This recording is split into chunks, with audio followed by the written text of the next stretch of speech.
Que siguen las protestas en Francia en contra de esta ley de seguridad, que recordemos que el presidente francés Emmanuel Macron tuvo que ir para atrás en esta semana. Vamos a ver el informe para analizar el tema.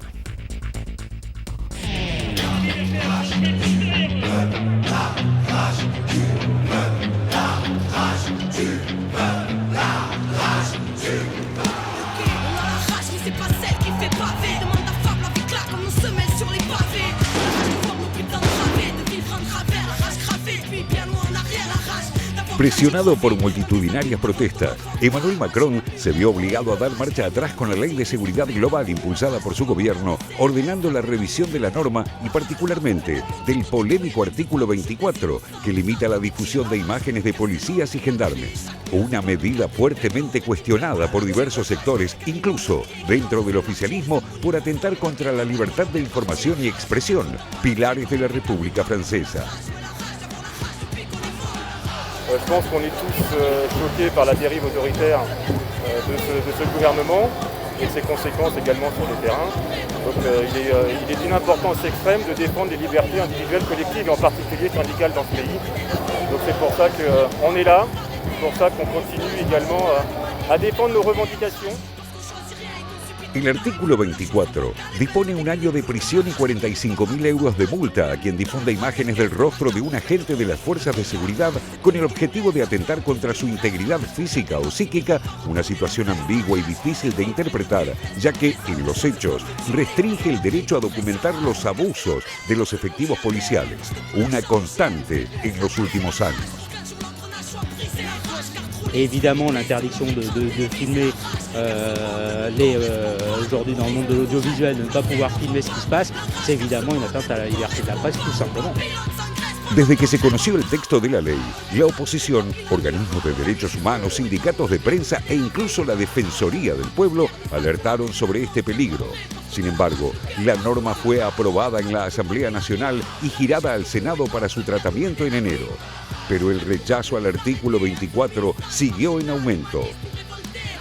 El 23 de noviembre, la evacuación violenta de un campo de inmigrantes en la Plaza de la República en París, sumada, días después, a la difusión de un video que mostraba a policías apaleando sin motivo a Michel Zecler, un productor de música negro, en su estudio parisino, provocaron aún más indignación. El pasado fin de semana, cientos de miles de ciudadanos participaron en varias ciudades de la Marcha por las Libertades, convocada por el Comité Stop Ley de Seguridad Global, integrado por sindicatos, asociaciones de periodistas y organismos de derechos humanos.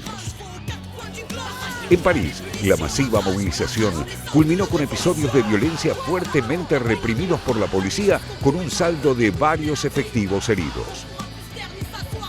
Previendo un agravamiento del malestar social en medio de la crisis sanitaria y económica por la pandemia, Macron, visiblemente ofuscado, ordenó a sus ministros y diputados una revisión de la ley, reclamándole a su ministro del Interior, Gérald Darmanin, reformas en las fuerzas de seguridad. Et la protection des policiers et la protection de la liberté de la presse ne sont pas en concurrence, mais en complémentarité. Il n'y a pas une victoire de l'un contre l'autre, et il n'y a surtout pas une victoire de l'un sans l'autre.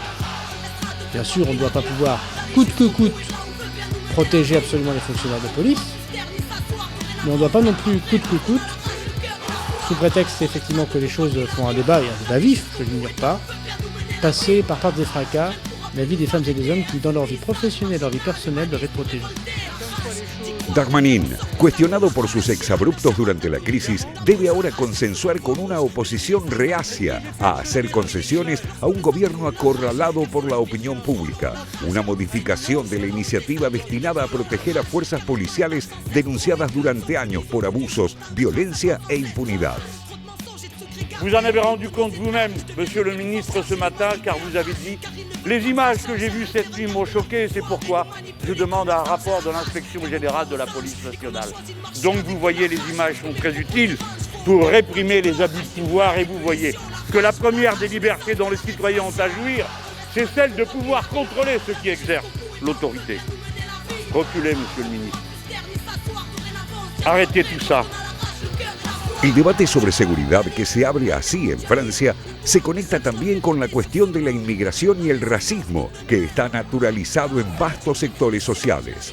Una realidad compleja y dolorosa que hasta ahora los últimos gobiernos franceses se negaron a reconocer y enfrentar.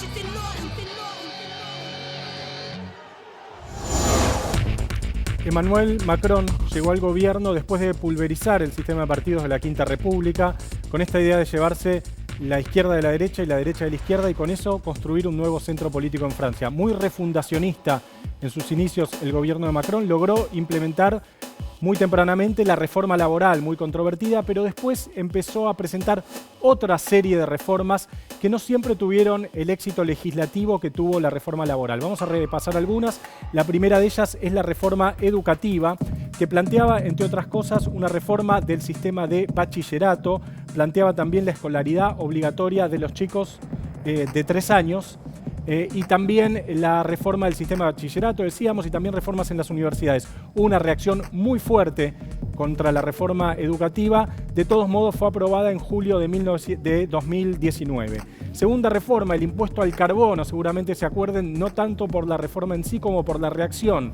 La reforma proponía un impuesto nuevo a los productos energéticos que hizo subir el precio de la gasolina y sobre todo el precio del combustible que usan los camiones y los vehículos de transporte en Francia. Se proponía también reducir la velocidad máxima en las rutas interiores. Esto produjo una reacción muy fuerte en las rotondas de las ciudades chicas y de los pueblos franceses, en los cuales los manifestantes empezaron a usar los famosos chalecos amarillos que todo el mundo tiene que tener obligatoriamente en Francia en los autos. Hubo un comité de crisis al que convocó el presidente de la República y finalmente se suspendió este aumento. Y por último, la reforma previsional, otra de las reformas que fueron postergadas por Macron, un plan de jubilaciones que se proponía básicamente unificar las diferentes cajas de jubilación estatal en un solo sistema universal. Hay 42 sistemas de pensiones estatales diferentes en Francia y también aumentar la edad jubilatoria de 62 a 64 años. Hubo también muchas protestas, muchas marchas y finalmente el presidente Macron decidió posponerlo. Y por último, la reforma a la que estamos hablando, que es la Ley de Seguridad Global, que se presentó en noviembre de 2019, que criminaliza la captura y difusión de imágenes en operativos policiales. También contempla la utilización de drones para captar imágenes públicas durante las manifestaciones. Hubo protestas muy multitudinarias en París y en otros lugares de Francia. Finalmente se anunció la revisión y modificación, sobre todo el artículo 24, que es el artículo más polémico. Esta es la última reforma que debió ser frenada por el presidente Macron. Y mientras estamos viendo las imágenes de lo que sucede en estos momentos en París con la represión, con la intervención policial, recordemos que la reforma laboral año 2017 fue prácticamente la única que pudo imponer Macron, más allá de las protestas, pero en su primer año de gobierno. Y justamente estábamos recordando detrás de que en 2016 François Hollande prácticamente dejó el gobierno asediado por las protestas. En marzo llegaron a juntarse más de 1 millón de personas en distintas movilizaciones simultáneas que se dieron en más de 200 ciudades contra esa reforma laboral que quería imponer François Hollande. Fue, yo creo, el gran punto de desprestigio final a su gobierno.